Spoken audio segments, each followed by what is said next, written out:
In a historic move, the Obama administration has authorized the assassination of an American citizen. Anwar al-Awlaki, a Muslim cleric, is suspected of organizing terrorist attacks against the United States. He's now on the top of the U.S. list of wanted terrorists.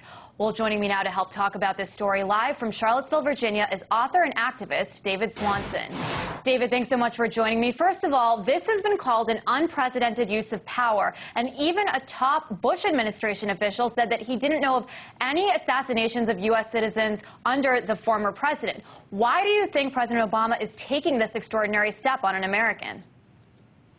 Well, that's almost right. I think there was an incident in 2002 where Bush ordered the assassination of a non-American, knowing that an American was in the same vehicle and would also die, which comes pretty darn close, although they dismiss such things as collateral damage. But this is unprecedented, and this is not the first time that President Obama has gone beyond the abuses of Bush and Cheney. And in each case, everyone starts talking about how he's moving in the direction of Bush and Cheney, whereas in fact he's going further.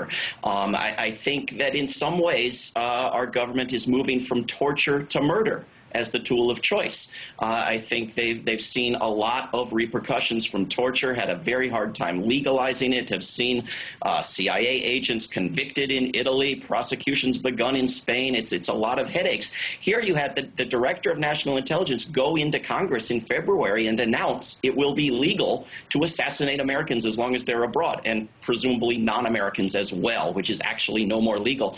And Congress sat there and did nothing.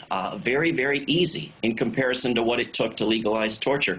A lot simpler, a lot cleaner, but at least as immoral and absolutely illegal. So, I mean, I think the big question on a lot of people's minds would be, is it legal to assassinate a U.S. citizen? I mean, is this legal? It's not legal to assassinate anybody, and this is not laws of war. We are not at war with Yemen. We are not at war with the entire world. We could arguably be said to be at war with Afghanistan and Iraq, but that's it. Speaking of which, if the top mastermind of terrorism is in Yemen, why are we building a quagmire in Afghanistan? And this question of whether he really is the mastermind terrorist of the world is something that can never be answered if he's killed rather than picked up and tortured, which was Bush's method.